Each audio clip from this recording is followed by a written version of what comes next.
Hello and welcome to today's daily news report where I cover all the biggest stories affecting your life and money.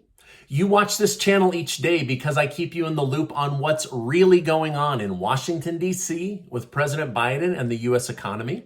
I want to thank today's video partner, Replace Your Mortgage, and I'll educate you more on what they do later in today's video. A federal judge has ruled that the Biden administration had no authority to block oil and gas leases in 13 states. And so they have reversed this, putting a major block on the Biden agenda of stopping Americans from being able to produce their own oil. This ruling came after 12 states followed the state of Louisiana in suing President Biden for violating the Outer Continental Shelf Land Act. Late last week, U.S. District Judge Terry Doughty issued a permanent injunction. Montana's Attorney General Austin Knudsen celebrated by stating President Biden's executive order to choke off energy development didn't just increase prices and hurt American families, it was flat out illegal. This decision is a victory for the rule of law and the workers and the rural communities who depend on the energy industry. And honestly, it's a victory for all Americans that are desperate to have lower gas prices and inflation come down because of lower gas prices. So this is very, very good news, right? This is super positive news. Now, following this news, the Energy Secretary, Jennifer Granholm, had to come out and announce that there will be a lot more oil produced in 2023. At our current rate of production, we were producing less than 12 million barrels per day. Now, America uses well over 20 million barrels a day, and the Biden administration has been releasing about 30 million barrels a month to try to bring the gas prices down. So, why should we expect increased production? She stated, "This is all about supply and demand. When Russia invaded Ukraine, that pulled millions of barrels off the global market. Since oil is traded globally, we have to make up for that lost amount of fuel." Now, think about this. They're blaming Ukraine and Russia, even though we decided to remove that. But at the same time, from the first day that Biden went into office, he blocked the Keystone Pipeline and he blocked these 13 states from producing more oil and gas by blocking their leases. So, I mean, she's trying to blame everything on Putin, but why not take responsibility for blocking 13 oil-rich states from lowering gas prices? I mean, anyway, I think you guys can see the writing is pretty clear. Now, the only reason I think they're coming out so positive right now is they are desperate to raise Biden's public reputation back up. His polling, I'll go over that later, is really, really low. So, they said, we have no control over the price of gas, but now that gas is coming down, they're trying to take full credit. Now, last week I reported that things were looking up for President Biden as his party has been able to successfully pass many major legislation pieces for the Democrat Party. The support appears to show itself in the polls. However, this victory lap is kind of short-lived. A very recent NBC News poll showed that Biden is roughly as popular as he was back in March after the Russia war started. So this could be to a variety of factors. However, many people believe just as he was starting to regain, the FBI was ordered to do a raid on President Trump's house. So many analysts and pundits believe that just as Biden was making progress, this unprecedented FBI raid on a former president and future president hopeful basically damaged Biden's reputation. Now, President Biden and the White House continue to say they had no idea that this was happening or going to happen, but without a doubt, this has overshadowed any good that Biden did for the country. And so people are having mixed reactions. They don't really know how to react to any good that President Biden actually has done for the country. Now, I have a lot more to share with you, but first, let me tell you about some information from today's video partner. I've partnered with my friends over at Replace Your Mortgage to show homeowners in my YouTube community a strategy for paying off their mortgage in 5 to 7 years. This program doesn't require any more money from your monthly budget. In fact, it gives you more freedom and flexibility and pays off your home in 5 to 7 years. And no, I'm not talking about making an extra payment. Let me ask, how much better would your life be if your mortgage was eliminated in the next 5 to 7 years? And how much more money would you have if you didn't have to pay on a mortgage? For me, it's about $22,000 a year. Coaches at Replace Your Mortgage will show you how to escape the traps of a traditional mortgage by using a banking tool and concept very few people understand.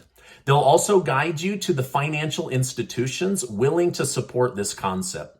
Now, I'm going to leave a link below so you can book a free discovery call with them today.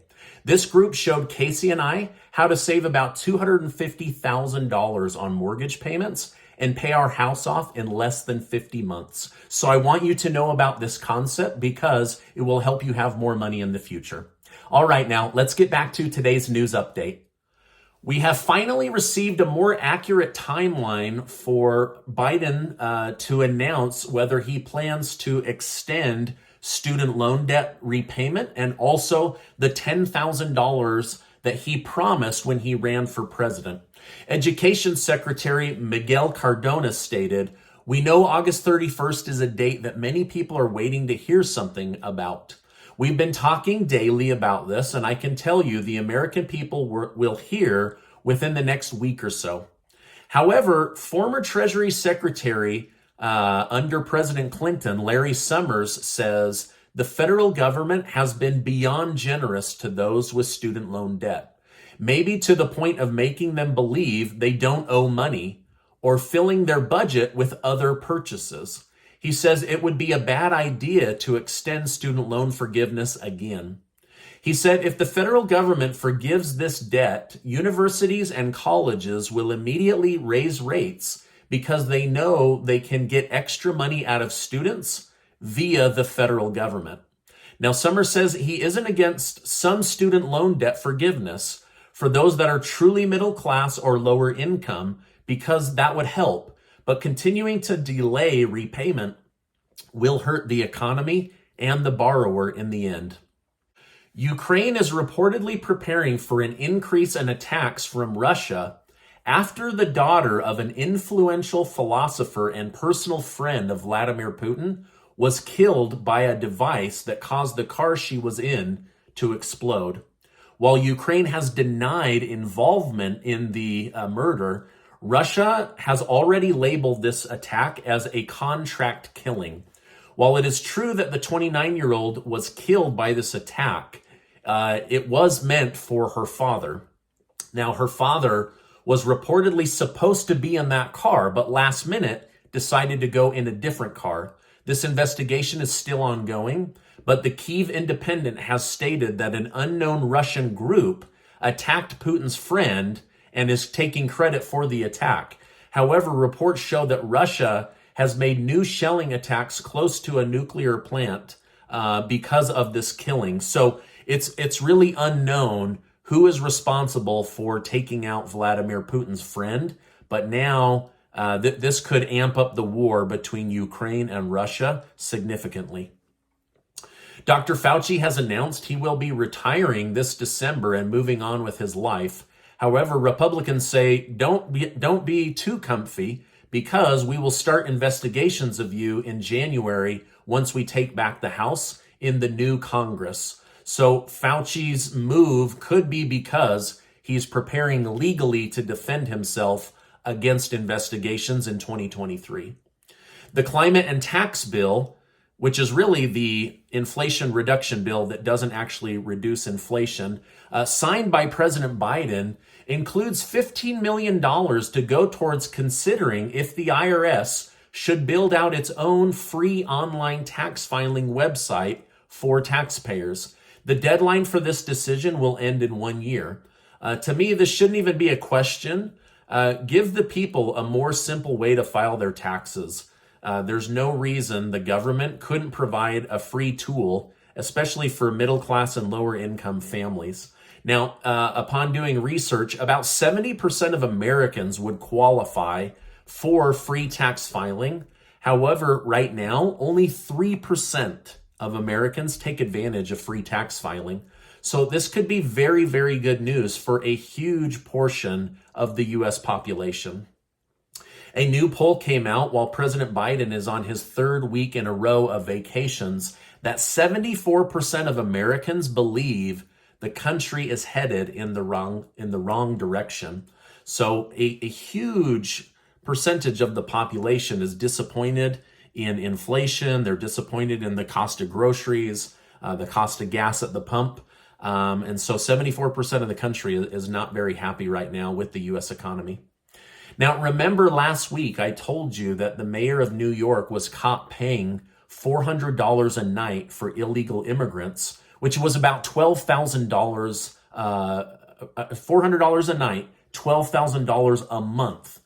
Well, now that it's public, this hotel has changed their contract rate to $700 a night.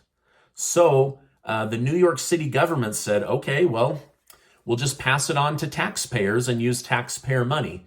So taxpayers are now on the hook for $21,000 a month for these illegal immigrants, while the government tells the American people, we have no money for stimulus checks. We have no money to continue to help you with your rent, even subsidizing your rent or your utility bills. I mean, to me, this is just disgusting, right? Like, I'm sure you've seen a little bit of shift in my attitude towards this, because it just really makes me mad to read from you in the comments how much you're struggling and then how much of our taxpayer money is going towards projects like this. And let me tell you, I pay a lot in taxes. And so to know that it's not going to senior citizens that paid taxes their entire life, but to people that just snuck in the country is really, really disappointing.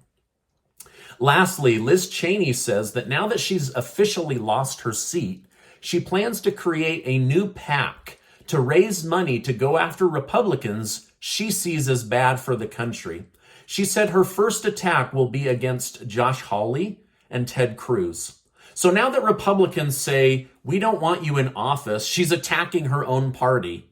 She also said that the Republicans that didn't vote for her in Wyoming are sick people.